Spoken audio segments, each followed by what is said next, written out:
Regresó a casa más temprano de lo normal, molesto, hablando fuerte por teléfono, sin avisar a su esposa, ni a sus empleados, ni a nadie. La mansión estaba demasiado silenciosa para esa hora de la tarde. Era un martes soleado, pero el aire tenía algo distinto. Y en ese momento, Tomás Aguilar aún no sabía que su mundo iba a romperse. Mientras subía las escaleras, escuchó un ruido leve desde el salón. Bajó despacio, pensando que era el perro o un descuido del personal. Pero al doblar el pasillo, se encontró con una escena que le congeló la sangre. Detrás del sillón de cuero importado, había un niño sentado en el suelo, de rodillas, jugando con un pequeño camión de plástico gastado. Tomás frunció el ceño, confundido. Ese niño no era hijo de ningún invitado, ni sobrino de Isabela, ni parte del personal. Llevaba una camiseta desteñida de superhéroes y los cordones sueltos. Pero lo que más le impactó fue su rostro. Ojos grandes, oscuros, tan familiares que dolían. El mismo hoyuelo en el mentón. Una cicatriz discreta en la ceja izquierda. La misma forma de mirar cuando pensaba. Era como ver una versión suya de hace 25 años. Antes de que pudiera decir algo, el niño alzó los ojos con tranquilidad. Apuntó con su camión hacia él. Sonrió con inocencia y dijo, sin titubear, «Papá». El silencio que siguió fue ensordecedor. El mundo se detuvo en ese instante. Su corazón golpeaba como si fuera a explotar. No supo qué decir, ni qué sentir, pero entendió de inmediato que nada volvería a ser igual. Tomás se quedó inmóvil. Ese papá aún retumbaba dentro de su cabeza, como si alguien lo hubiera gritado en cámara lenta dentro del pecho. El niño lo miraba fijamente, sin miedo, sin dudas, como si ya lo conociera, como si siempre lo hubiera sabido. Se agachó, tratando de controlar la respiración. Sus rodillas apenas respondían. Con voz baja y quebrada, preguntó, «¿Cómo te llamas, pequeño?» «Mateo», respondió el niño, abrazando con fuerza su camioncito de plástico. Tomás repitió el nombre, y algo en su pecho se estremeció. Mateo tenía una calma desconcertante. No mostraba temor, ni sorpresa. Al contrario, parecía aliviado de tenerlo frente a él, como si esa escena la hubiera imaginado muchas veces, como si llamarlo papá fuera lo más natural del mundo. Tomás tragó saliva. Su mente corría buscando explicaciones. Quizás era una coincidencia, un malentendido, pero bastaba con mirar a los ojos de ese niño para saber que no lo era. Se vio a sí mismo, esa cicatriz en la ceja, idéntica a la suya, el mismo rostro, la misma expresión curiosa. Era como ver un reflejo, pero en otra vida, y mientras más lo observaba, más fuerte golpeaba el pasado. «¿Quién es tu mamá?», preguntó con dificultad, esperando cualquier respuesta, menos la que temía. Mateo solo levantó el dedo y señaló al fondo del pasillo. Tomás se levantó con el alma temblando y comenzó a caminar, con el miedo pegado a los talones. Al llegar a la cocina, vio a Camila limpiando la encimera de mármol. Ella sonrió, como lo hacía todos los días, pero cuando vio el rostro de Tomás, la sonrisa desapareció. Sus ojos lo decían todo, y por primera vez, en mucho tiempo, Camila bajó los brazos. Sabía que ese momento había llegado. Camila no dijo una sola palabra. Tomás tampoco. Se quedaron allí, en silencio. Un silencio que gritaba todo lo que jamás se había dicho. Él sentía como si el suelo se abriera bajo sus pies. «¿Es mi hijo?», preguntó con la voz temblorosa, como si la respuesta pudiera romperlo por dentro. Camila respiró hondo, bajó la mirada y respondió con firmeza, aunque con la garganta cerrada.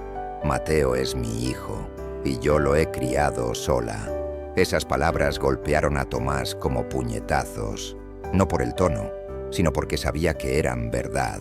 Recordó una noche hace años en la que él y Camila cruzaron una línea que no debían. En ese entonces, pensó que podía enterrarlo todo. Solo fue un error, se dijo. Pero ahora, ese error Tenía ojos, voz y nombre, y lo llamaba papá. El pasado había regresado con intereses. Camila intentó seguir limpiando, pero sus manos temblaban. Tomás dio un paso al frente. «¿Por qué no me lo dijiste?», preguntó con rabia y culpa mezcladas. Ella no respondió de inmediato. Solo secó una lágrima que le cayó silenciosa por la mejilla. «Porque necesitaba el trabajo, porque tú tenías esposa, porque no había espacio para mí en tu mundo, y porque, por encima de todo, yo elegí proteger a mi hijo». Tomás sintió el golpe. No había argumento que pudiera responder a eso. Mateo existía, y todo lo que él había hecho fue fingir que nunca pasó. Se pasó la mano por el rostro, como intentando despertar, como si todo fuera una pesadilla de la que pudiera escapar. Pero el silencio de la cocina, la respiración agitada de Camila y los ojos de Mateo no le daban salida. Allí, sobre ese mármol frío, ya no era el empresario soberbio, era solo un hombre, frente al hijo que negó y a la mujer que lo soportó todo, sola. Esa noche, Tomás no pudo dormir. Se revolcaba de un lado al otro como si las sábanas lo quemaran. Cerraba los ojos y veía el rostro de Mateo. Esa voz diciendo «papá» sonaba como una alarma que no se apagaba. Sabía que algo dentro de él estaba roto, pero aún no sabía cuánto perdería. Por la mañana Isabela notó algo raro. Tomás no habló casi nada. No probó el café, no respondió sus preguntas y miraba el celular como si esperara una sentencia. Ella entendió que algo no andaba bien, sin saber que lo peor aún no había llegado. Horas después, una notificación iluminó la pantalla de su celular. Era un correo anónimo con el asunto «Exclusiva, el hijo secreto de Tomás Aguilar». Había una foto, el resultado de ADN y una imagen de él abrazando a Mateo en el jardín. Su corazón se aceleró. Intentó respirar, pero el aire no alcanzaba. Alguien lo había descubierto. Y más grave aún, alguien estaba listo para destruirlo todo. El escándalo se desató como pólvora. Portales de noticias, redes sociales, grupos de WhatsApp. Todos hablaban del hijo ilegítimo del gran empresario. Nadie buscaba la verdad. Solo querían ver a un hombre caer. Isabela, al ver la noticia, no gritó. Se levantó del sofá, tomó sus gafas oscuras y salió de la casa con la frente en alto, pero los ojos húmedos detrás del vidrio. La empresa reaccionó con rapidez. Comunicados, cancelaciones, juntas de emergencia. Los socios estaban indignados y Tomás por primera vez entendió que todo lo que había construido se le escurría de las manos. Intentó llamar a Camila, pero ella no respondió. Ya lo sabía, ya lo había visto, y estaba asustada. Mateo era solo un niño, pero ahora estaba en el centro de una tormenta. Esa noche, Tomás miró su reflejo en el espejo, y por primera vez no reconoció al hombre que lo miraba de vuelta. Tomás había desaparecido. No fue a la empresa, no contestó llamadas, no respondió mensajes. Encerrado en su habitación, veía las noticias, los comentarios crueles, los memes, los videos, las burlas. Era un escándalo con traje. Un hombre que lo había perdido todo en horas. Mientras tanto, Camila apenas salía de casa. Mateo empezaba a notar el ambiente extraño. Preguntaba por qué ya no podían ir al parque, por qué su mamá lloraba en el baño y por qué su papá no volvía a jugar con él. Las cuentas comenzaron a acumularse. El lugar donde vivían ya no se sentía seguro. Miradas incómodas en el edificio, gente susurrando al verlos pasar. Camila sabía que eso no iba a detenerse. Y entonces llegó una carta. Sobre amarillo, sello del juzgado. Despido formal, motivos inventados, conducta inapropiada. Habían arrancado su estabilidad de un golpe. Tomás se enteró ese mismo día y fue hasta el pequeño departamento donde ella vivía. Tocó la puerta suavemente. Camila abrió sorprendida en pijama y con el cabello recogido. «¿Estás bien?», preguntó él. «No, pero vine a arreglarlo». Camila lo miró con rabia y cansancio. No hay nada que arreglar, Tomás. Tú ya tienes tu vida. Yo solo tengo a mi hijo. Y lo voy a proteger hasta el final. Tomás se sentó, con la cabeza baja. Por primera vez, no discutió. No quiero quitarte nada, dijo él. Solo quiero estar presente. Mateo también es mi hijo. El silencio entre ellos fue largo, denso, pero distinto al de la cocina días atrás. Ahora había algo nuevo en el aire. Un hombre roto y una mujer que ya no era la misma. Ese mismo día, Tomás canceló todas sus reuniones, rechazó cualquier oferta de regreso a la empresa y alquiló, con sus propios ahorros, un pequeño departamento para Camila y Mateo en otro barrio. Nada lujoso, pero seguro y digno.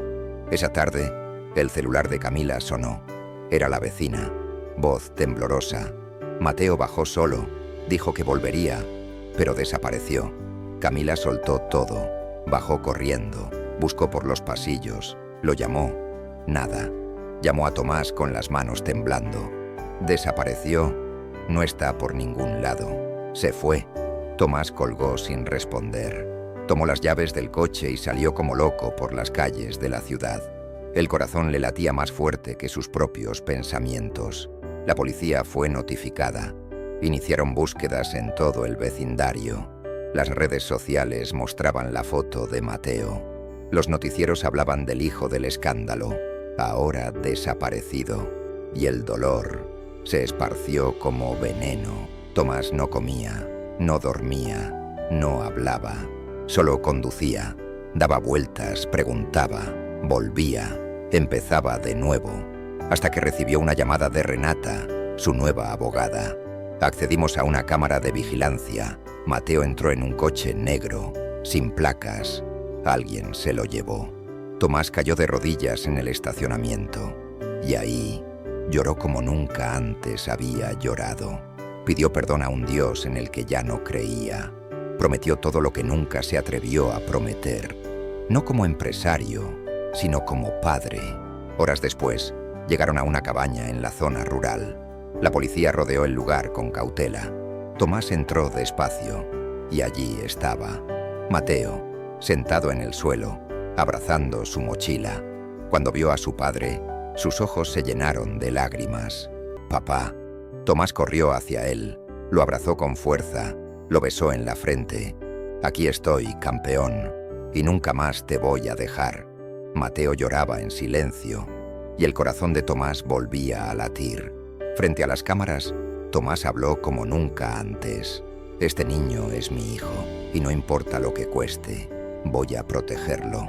Pueden quitarme el nombre, la empresa, la reputación, pero no me van a quitar el derecho de ser el padre que él merece». En ese momento, algo cambió. No fue solo el escándalo lo que se apagó. Fue Tomás quien dejó de ser quien era. La arrogancia, el orgullo, la vanidad, todo quedó atrás, enterrado en el silencio de una cabaña. Los días que siguieron fueron silenciosos, pero no de esos que duelen. Era un silencio de sanación, de comienzos nuevos, de un padre aprendiendo a ser padre. Tomás se alejó de todo. Dejó su nombre, la marca, los cargos, los reflectores. Ya no quería juntas ni fama. Ahora su agenda se llenaba con dibujos en la nevera y cuentos antes de dormir.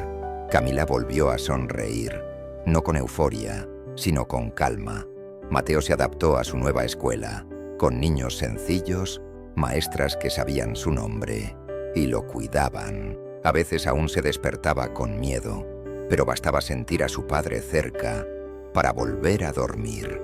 Abrieron una pequeña cafetería en el barrio. Camila cocinaba, horneaba, organizaba con cariño. Tomás servía mesas, preparaba café, escuchaba historias. Algunos aún lo reconocían, pero nadie decía nada. Y él tampoco lo necesitaba. Mateo dibujaba dragones sobre cajas de cartón, mientras la radio sonaba bajito y el aroma a pan recién hecho llenaba el ambiente. Era sencillo, pero real. Y por primera vez, Tomás sentía que eso era vivir.